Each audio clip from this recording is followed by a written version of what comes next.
katika Zaburi ya 119. Ni vizuri tuweze kuangalia vile neno la Mungu linasema asubuhi ya leo. Unapoangalia tumishi katika hiyo 119:15 amesema maneno mazuri, nitayatafakari mausia yako. Maana vile anasema Daudi, nami nitaziangalia njia zako. Hiyo neno ya kutafakari ni kwamba unaisoma na pia unaanza kutafakari, unaangalia vile neno hili linavyosema, je, linazungumzia juu ya nini? Na linamaanisha nini juu yangu?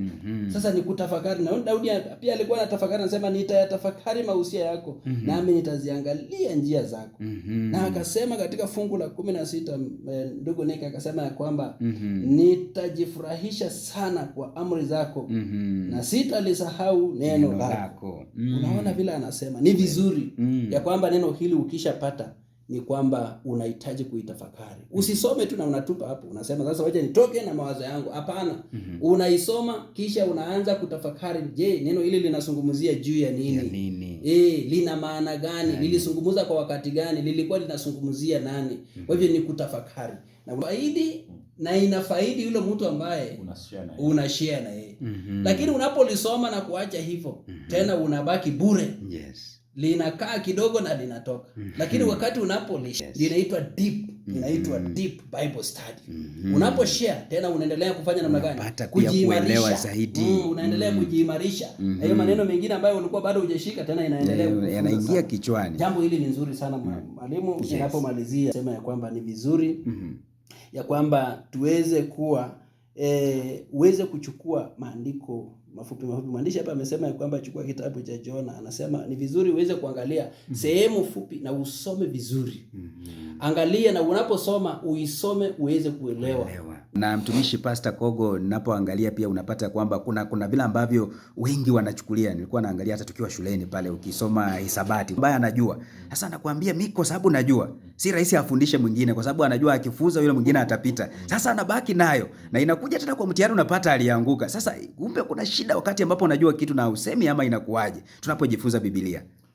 Kuwa unajua bila ni kwamba unaposhare na mtu in fact inatakana wakati umekuwa na hiyo muda wako umetafuta nafasi mahali pazuri umesoma Biblia ukishaelewa kitu kuna kitu ambayo inatakana ikuwe ndani yako ya kwamba hata hii kitu ambacho nimepata basi niende ni share na nani na wengine. Wakati una share ndio hata sasa unakuwa na hiyo deep impression ndani yako wewe pia. Sasa hata utakuwa wakati unaieleza ndio utakuwa hata unaelewa zaidi maana ya ile jambo ambalo uliweza kugundua katika Biblia. Na unajua ukishaizungumzia na umwambia mtu basi ina stick zaidi kuliko jinsi wewe ungesoma tu alafu fanya namna gani unyamazie. Wakati unanyamaza unadhani unajua, wakati fulani unaweza kuja useme kuna kitu nilisoma lakini ni kama nimefanya nini nimesahau. Lakini unaona jinsi tunavyozungumzia hapa next week ukikuja na uulize swali unasema hiyo jambo nilishika kwa sababu nilifanya namna gani nilisoma na nikakuja nikaizungumzia.